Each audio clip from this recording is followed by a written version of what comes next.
So ayun no, good day, welcome back to our channel, and if you're new, please do like and subscribe, hit the notification bell para updated tayo every time na may bago tayong upload.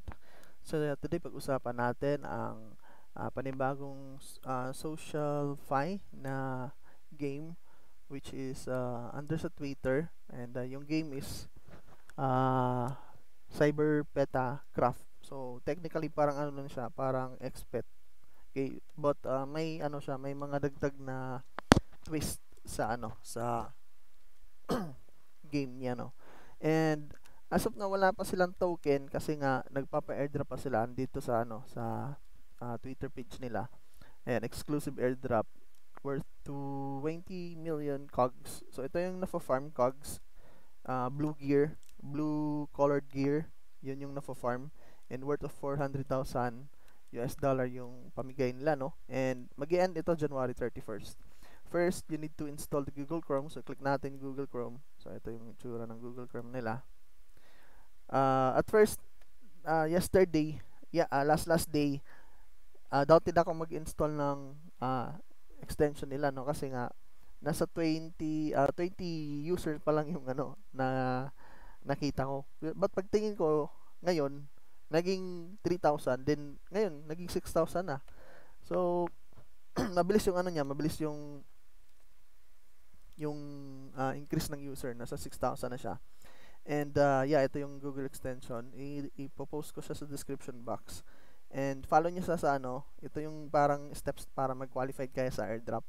Follow niyo sa sa Twitter, ayan. Follow sa Twitter, Expetacraft. Then number 3 step is swiftly complete Twitter verification within the plugin. So kailangan mo ng MetaMask dito. Kapag may MetaMask ka, login ka ng MetaMask using BNB network. Kasi nasa BNB itong ano, Peta Club. Petacraft. So, login ka using BNB. Then, i-connect mo sa pag login mo sa Twitter, connect mo yung ano. I-connect mo dito sa itong click mo tong gear, then connect mo yung MetaMask mo. Kapag na-connect mo ng MetaMask mo, punta ka dito sa Quest, then dito sa once, comply mo to, itong Twitter, click mo lang yan, then punta ka, i-follow mo yung Twitter nila, then ito pangalawa, follow ito Twitter, then itong one is connect the Twitter, then pag na-connect mo na, check mo, then follow mo yung Twitter nila, which is itong Cyber Petacraft, then check mo pag na-follow mo na, then connect your Discord para makuha mo yung mga nasa 600 ata to, kasama daily 600 cogs. So then after mo dito sa once na quest, dito ka na sa daily. So dalawang sign in, then tatlong treasure sa pagko-comment lang ng PETA, #PETA. Okay, so yun yung ano, yung earning. So ayan, as of now nasa $16 na yung na-earn ko. So airdrop pa lang yan, wala pang ano, hindi pa siya na-release, no. Kapag na-release to, token, yung token nila magkaroon ng contract address. Ibig sabihin nun, lilipad yung coin. Okay, lilipad yung coin, papaldo kayo. So ito yung white paper nila. So ito yung game. So technically kailangan mo ng BNB dito. Kung gusto mo mag-invest ngayon, kailangan mo ng BNB. Kailangan level 5 yung robot mo, which is ito. Minimum of level 5 para makapag-start ka na ng mining. Okay? So para makapag-mine ka to 375. So paano ba bumili nito? Punta ka lang dito sa taas, yan, Get Peta. Click mo lang yan. Make sure nakakonect yung MetaMask mo. Yan, may MetaMask tayo nakakonect dito. Yan. So example yan, disconnect ko muna. So ganito yung tsura niyan, naka-connect wallet. So connect mo lang yung wallet mo. Connect yung MetaMask, then yan, naka-connect na. Make sure may laman yung BNB mo. Ito, dapat may laman yan. Then, sabihin natin, meron ang 0.15. Then, magkano ba 375? 1583. So, dito sa, yan yung ano, kailanganin mo. 84. Para Yan, para mabili mo itong level 5 na 2375. So, 0.1574.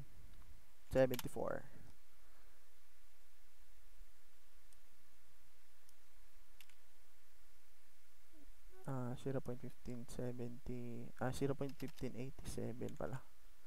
Yan. So, yan yung kailanganin mo. Make sure na may sobra kang BNB. So, sabihin natin dapat nasa ano tong BNB mo, nasa tipong ganyan, 16 or 0.2 BNB. No? Kailangan mong magkaroon ng 0.2 BNB. Don't worry, $60 yung kailangan. Hindi ka aabot ng $60. I think nasa ano lang, $55. So, sabihin natin 0.19 or 118. Yan. 185. Yun. So, 0.185 yung kailangan mo BNB. Bibili ka ng BNB sa Binance and other exchanges. Then, make sure na ipasok mo siya sa MetaMask mo dito sa wallet mo. Dapat may laman yung, may 0.15 ka dito. Kung anong laman mo dito, yan yung pwede mo ilagay dito sa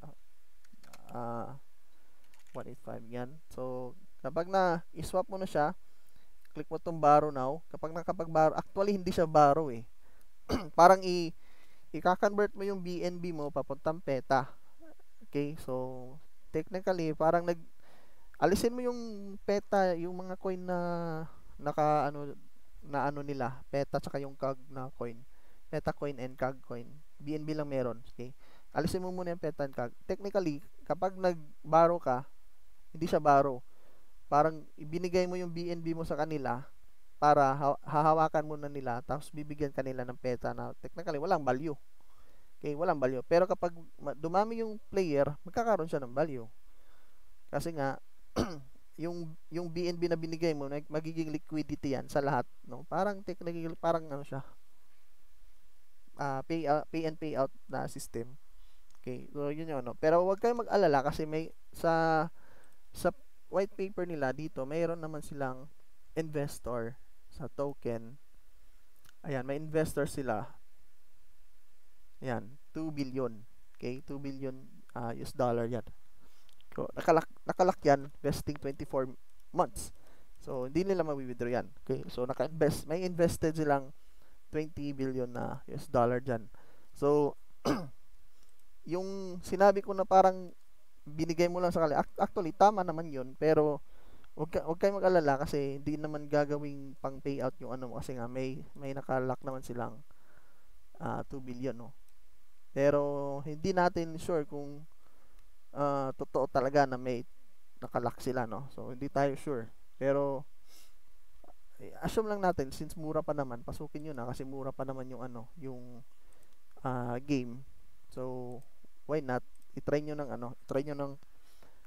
try niyo mag-login muna kasi ayan may nakuha akong 800. So pwede nang mag-invest ng hindi naabot ng 50, nasa siguro $20 na lang kasi nga almost 1,000 na yung mga naipon ko, no? So konting kembot na lang or baka top up ka na lang ng $20, then pwede ka na mag-farm. Mag-login ka muna, gamitin mo muna yung referral code dito. Ayan, gamitin mo yan para makakuha ka ng mga nasa 800, makuha mo yung 800, gamit ka ng referral code ko, kuha mo yung 800, makakatipid ka sa shop. Bili ka ng robot, wag ka nang mag-upgrade dito, huwag mo nang i-upgrade to. Pero sa tinanong ko, yung upgrade daw is worth 2,000. I don't know if it's real or not. Di ako sure. Pero I suggest bumili ka na lang kasi yung mabibili mong ito, kung ano man yung ma-farm yan, i-upgrade mo dito sa level 0 na robot. Okay, so i-upgrade mo kung ano yung ma-farm mo, i-upgrade mo dito sa level 0 kasi unlimited yung robot dito, no. Walang hindi siya 1:1. Kung ilan yung binili mong robot, lahat yan magfa-farm. Mas malaki yung farming rate mo pag marami kang biniling robot. Okay. Now, dito again, BNB to PETA, then PETA to BNB to PETA, then punta ka dito sa convert. So from loan, yung loan is papasok, no? Papasok yung pera mo. using BNB. Papasok yung BNB mo papunta sa game. So, loan, borrow, BNB, lagay mo dyan, 0.185. Yan. So, convert or borrow mo. Then, kapag na-borrow mo na, punta ka dito sa convert. Yan. So, may peta ka na. So, nasa 2,375 yon. So, yan. So, i-convert mo yan. Magiging CAG na yan. So, yung CAG, mapupunta ka na dito sa game. So, meron ka ng dagdag na CAG, bibilin mo sa shop yung gusto mong bilhin na robot. Yan. So, buy. So, insufficient token. So, make sure na nag-convert ka using sa dito sa sa wallet or parang bridge nila yan eh. Okay, so, yun, nabili mo na. Kapag nabili mo na, punta ka dito, then try mo na siyang i-farm. Farm dito. So, automatic daw magfa-farm yan, and meron siyang prime power or PP and radiant power RP. So, since na-discuss na natin itong pag-cash in at yung level na kailangan, level 5 yung kailangan, and 2,000 naman yung pag-upgrade. Pero I will not suggest na mag-upgrade kayo, bili kayo ng robot na lang. So, since na-discuss na natin yung pag-deposit, discuss natin yung gaming system, no? So, dito mayroong overview, roadmap, social link, and wallet nila. Wallet, yan, CyberPetaCraft, DApp interaction. Technically, yung CAG and yung coin, saan ba yun? Wait lang hanapin ko muna.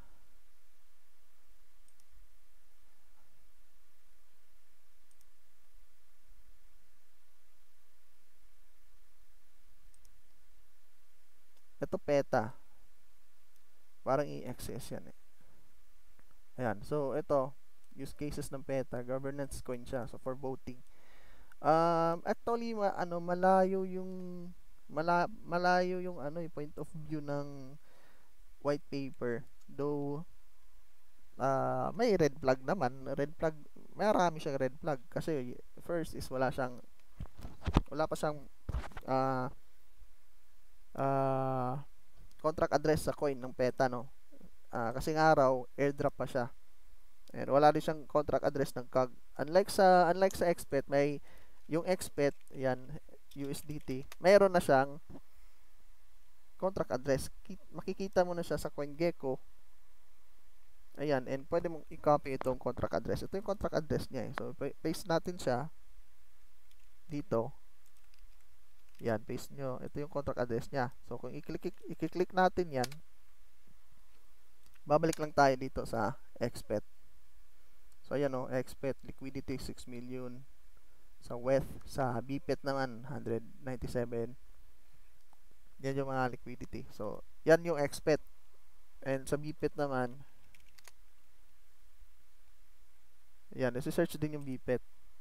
So, si BPET, itong BPET is, ito yung parang CAG, dollar CAGs, no?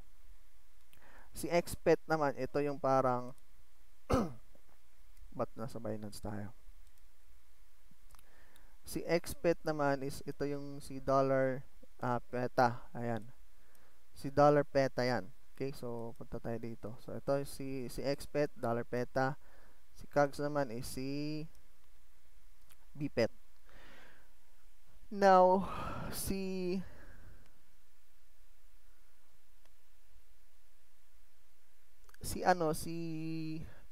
PETA and si CAG is walang contract address, which is red flag.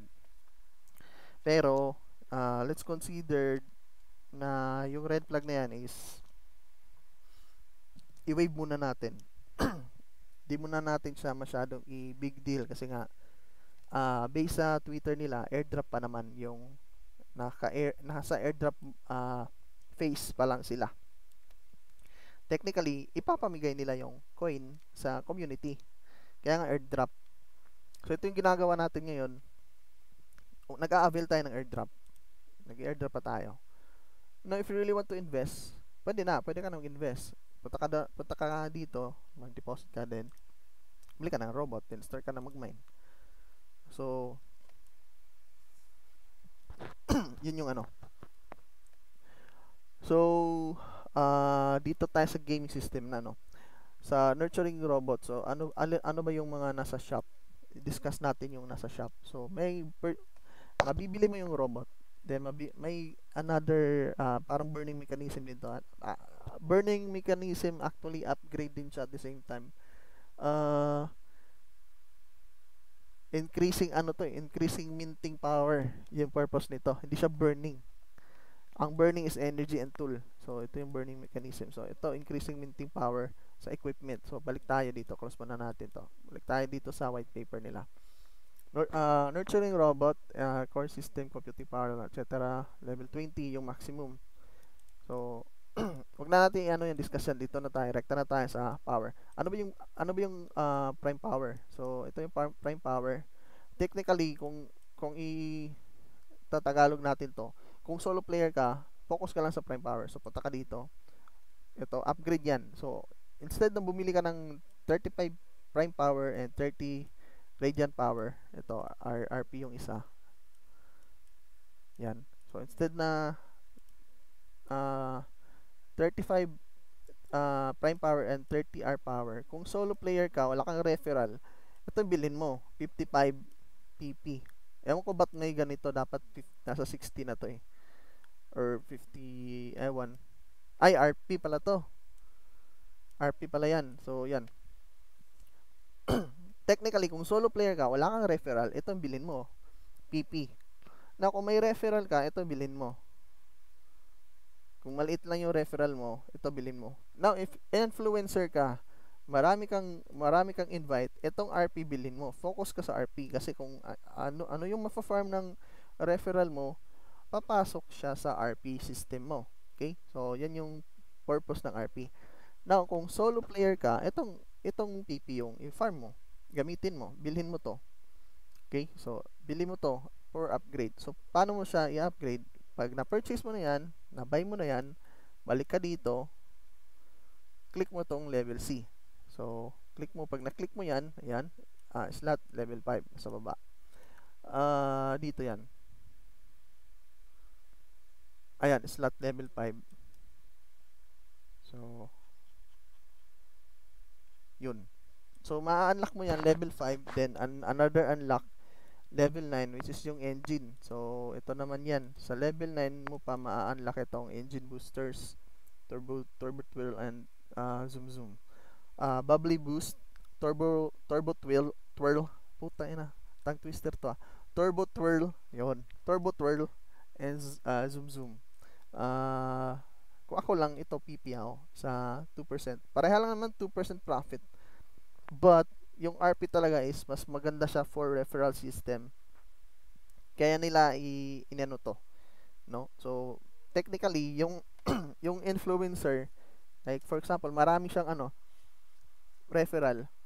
Ang bibilhin niya, RP. Pwede ring PP and RP. Kung wala talaga siyang time, i-rely niya lang sa yung wala siyang time, i-rely niya lang sa na-refer niya yung grind niya. Dito siya sa RP yung i-focus niya. Itong mga RP yung bilhin niya. Okay? Kasi tamad siya, hindi siya nag-grind eh. So, malaki yung influence niya, marami siyang followers. So, ito yung kukunin niya, bibili niya to. Itong hilerang pababa. Now, kung gusto mo balance, dito ka sa, kung may referral ka rin, at the same time, may ano ka rin, nag-grind ka rin, so, dito ka sa gitna, Storm X, Turbo Twirl, and Vortex Wise. Ito yung bilhin mo. But, kung solo player ka, wala kang referral, loner ka, introvert, wala kang friends, itong bilhin mo. Focus ka lang sa PP. Okay? So, yan. Yan yung purpose. So, slot C, slot B, and slot A. So, punta ka, balik ka dito. Merong slot C, slot B, and slot A. So, by level yan, nag-unlock. Pag nag-level 5 ka, unlock na yung slot C mo. Nag-level 9 ka, unlock yung slot B mo. I suggest na mag-upgrade kayo for now.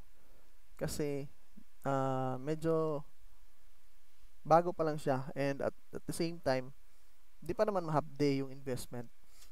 as of now, nasa 20, ano pa lang, $40, $47, 50, gawin mo ng 50. Nasa 2.5, mali, $50 times 55. 2.7 yung investment dito, no? Kasama na gas fee niyan. So, saktong ano na yan, yung $50 mo. Saktong, saktong investment na yan, kasama na gas fee. Kasi kung isaswak mo lang kung magkano yung value ng robot, hindi ka makakabili kasi nga may gas yung may gas fee sa BNB. Bawat galaw mo mayroong gas fee yan, may bayad yan. Okay? Price lang, mura lang yung BNB. Kaya nga nasa BNB sila, mura lang naman. Yun, at the same time, kung ano yung income mo dyan, ano yung mapa-profit mo dito, bili ka ng panibagong robot. Dagdag, unlimited yung robot dito, boys. pwede ka ngang bumili ng ano eh, level 5, 55.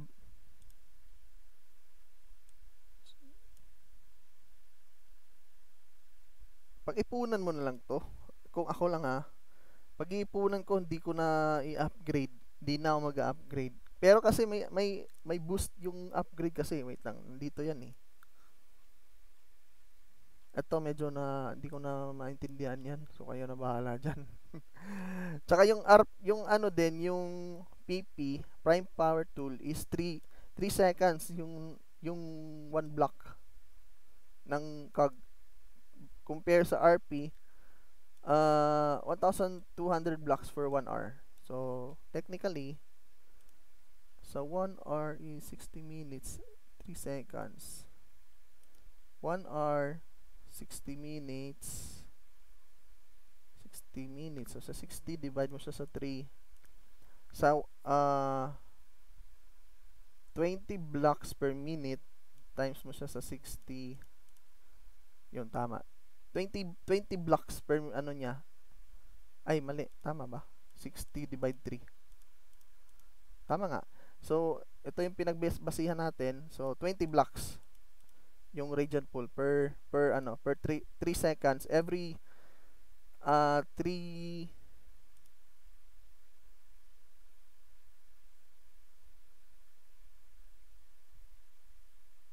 wait lang.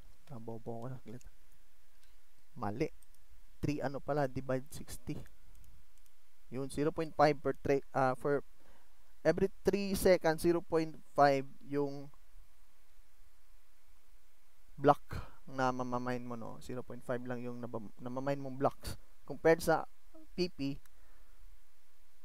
1 block talaga yung mamamine mo every 3 seconds. So, may difference, no? So, kung i-multiply natin to sa 60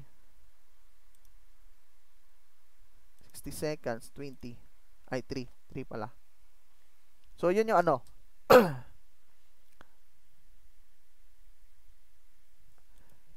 mas mabilis yung yung prime pool compared sa radiant. Pero hindi naman hindi naman kasi technically for personal grinding yung radiant pool. Pang pang social content creator. Okay? So masyado mataas na ata. Sorry. Pang content creator lang yung radiant pool. So mag-focus kayo sa prime pool. Sa prime, dito kayo mag-focus sa PP. Kung ako lang bibili ako ng level 5 then another level 5, so dalawa na. Then yung natira kong itong level 0, hindi ko muna siya i-upgrade kasi nga bibili ako ng dalawa. Mabilis yung farm. Instead na mag-upgrade ka, ibili mo na kasi parang naging 4 to eh. Kung ito yung pagbabasihan, 4 na chip yung naging 4 yung chip na nabili mo. Basta mas parang mas matipid yung yung bili ka na lang ng robot. Then bili ka ng robot, ang man yung ma-farm mo, upgrade mo, or pwedeng bumili ka ng robot, kung ano yung ma-farm mo dito, i-upgrade mo tong 0 na level para maging dalawa yung farmer mo. Now at the same time, may mga rewards yan dito Yun, ito. Kapag naglagay ka pala ng slot, mag-increase sa 5% yung farm rate mo. Then, sa level 9 naman, mag-increase sa 10%. So, 10 plus 5, 15% na. Kasi naging level 9 ka, so ito na yung naisalpak mo sa upgrade mo, plus 15% ng farming rate boosting system, profitability boost. So, wag mong tignan itong percent niya, 1% profit, hindi yan. Nandito yung tunay. 5% and 10%. Then sa level 13 naman, 20% yung tubo.